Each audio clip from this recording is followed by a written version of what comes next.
Faça uma coisa por mim. Pega na mão do teu irmão, segura firme. Pega. Olhe para mim, vai. Deixa eu compor um hino pra você.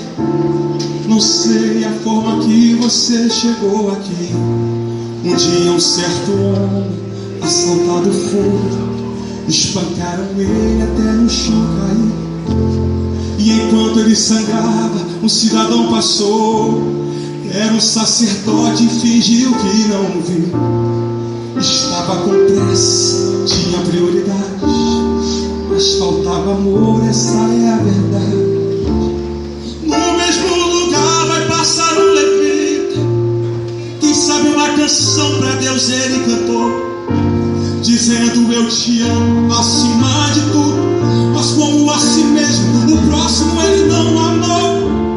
Fez a mesma coisa que o sacerdote. Não tinha remédio pra sarar a dor. Com as mãos vazias ele prosseguiu, e alguém caído pelo chão continuou. E no mesmo lugar o bom samaritano veio. Não sei o nome da sua religião, não sei como ele cantava, se muito bem orava. Só sei que ocupado estavam suas mãos. Dentro dele havia muita compaixão. Quebrando o protocolo se aproximou do homem ferido. Ele foi até o chão.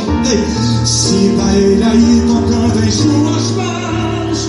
Derramou o azeite vivo em suas feridas, e estampou teu sangue e te levantou. Fez na sua vida a essência dele, o bom samaritano de você cuidou. Ele não olhou pra sua aparência, nem o que você tinha pra oferecer. Não importa se existe alguém aqui caído, o bom samaritano vai aparecer. Você é o cheiro, levanta a mão e repete, levanta a mão dele lá em cima, vai.